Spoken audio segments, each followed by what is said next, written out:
जब मैं TV anchor के तौर पर काम कर रहा था तो वहां पर सैलरी बड़ी लिमिटेड होती थी। बड़े से बड़ा एंकर जो है वो भी 10 लाख रुपए में निपट जाता महीने की। हालांकि वो मार्केट रेट से देखेंगे तो काफी अच्छा है जी।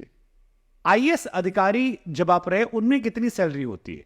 एक आईएएस अधिकारी को महीने में क्या मिलता है सरकारी सुविधा भौकाल के अलावा?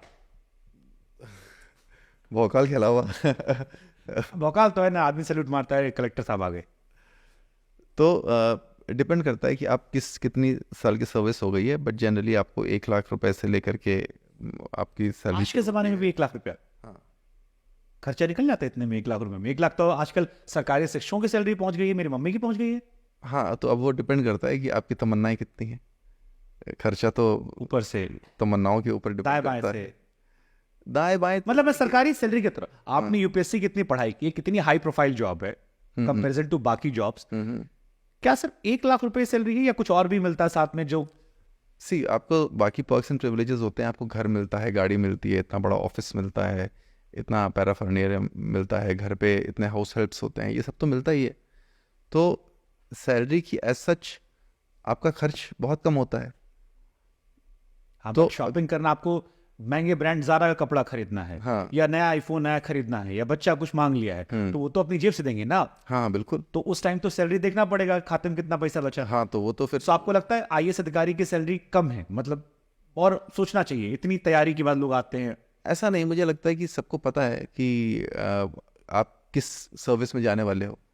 तो अगर आपको पैसे चाहिए तो बहुत ढेर सारे एवेन्यूज़ हैं। आप बिजनेस करो, आप अपना पॉडकास्ट चला सकते हो, आप कितना कुछ कर सकते हैं, एक्टिंग कर सकते हैं। एक्टिंग कर सकते हैं। तो आखिरी गाने में कितना पैसा लिया आपने? मैंने तो, चूंकि अभी तक मैं सर्विंग हूँ, तो मैंने अभी तक 1 रुपये भी नहीं लिया। अब मैं एक बार रेजिग्नेशन मेरा एक्सेप्ट हो जाएगा तो उसके बाद फिर देखते हैं कि अभी आप गानों के पैसे नहीं लेते हो? कुछ भी नहीं। जितने भी आपके फिल्म नहीं, कुछ भी नहीं। सारे कॉन्ट्रैक्ट्स में 1 रुपये ये लेते नहीं, या कहना मना? नहीं, 1 रुपये पे साइन करता हूँ।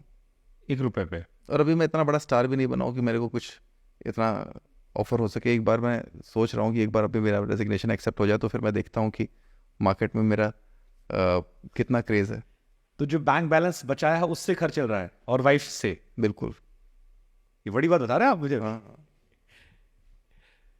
तो इतना स्टार्टअप फिर कैसे मेंटेन करते हो आप? आई मीन आईएएस की सैलरी से इतने पैसे तुम बचा कितने? अगर Startup- 1 लाख रुपए भी सैलरी आई होगी तो आपने 10 साल ही बचाया होगा, तो आपके 2 बच्चे हैं, बहुत पैसे बचे नहीं होंगे। और आप ब्रांड सारी चीजें में, आज तो ठीक ठाक कपड़ा भी खरीद लो तो महंगा पड़ जाता है, शर्ट भी लोग 50-40 हजार के आते हैं, जूते महंगे आते हैं, आईफोन कैरी करना, बजट कैरी करना, बहुत सारे और सिस्टम दाम झाम। कैसे मेंटेन करते हो खर्चा फिर आप? तो जो आईएएस की तैयारी होती है उसमें आप यही तो सीखते हो ना, प्लानिंग। आप आईएएस की तैयारी में, आईएएस की नौकरी में, पूरा गेम ही एडमिनिस्ट्रेशन का है। कितने साल पहले से प्लानिंग कर रहे थे कि निकल जाऊंगा मैं, कट लूंगा यहाँ से? ये तो मैंने बचपन से मैंने सोचा था कि बहुत कुछ करूंगा। अब ये एग्जैक्टली नहीं सोचा था। आईएएस के बीच में कब डिसाइड किया कि अब निकलना है, थोड़ा सेविंग करना शुरू कर दो? तो ऐसा नहीं कि सेविंग करके मैं कुछ अचीव कर पाऊंगा, बात ये नहीं है। मेरे लिए ये था कि आप जिस प्रोफेशन में जाओ उस प्रोफेशन का वो सेटिस्फैक्शन पा पाओ, तो आप अगले प्रोफेशन में जा करके उस सेटिस्फैक्शन को एंजॉय करो। इंस्टाग्राम पे पेड प्रमोशन करते हो? नहीं।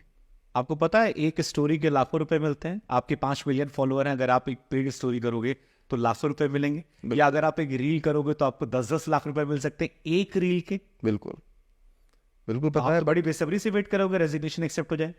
नहीं, इसलिए नहीं कि मैं रील के पैसे ले सकूं, बट इसलिए कि जो सरकार के बंधन है उनसे मुक्त होकर के मैं फिर एक स्वच्छंद जिंदगी जी सकूं। कई बिजनेसमैन हैं जो शार्क टैंक में नजर आए, वो कह रहे हैं कि मैंने छोड़कर जब इन्फ्लुएंसर बना तो रियलाइज हुआ इतने पैसे यहाँ पर। और मैं ये कई बार लोगों को बोलता हूँ कि जिन लोगों को पहले जब टिकटॉक होता था तो लोग इनको बोलते थे ये छपरी हैं, ये टिकटॉकर्स। नहीं, वो एक अलग बिरादरी भी वैसे है। हाँ, वो अलग बिरादरी है। और उसके बाद वही जो डांसर्स हैं, जो उस पर जो एक्टिंग करते हैं, जो रील्स बनाते हैं, आज उन्हीं को हम इन्फ्लुएंसर्स कहते हैं।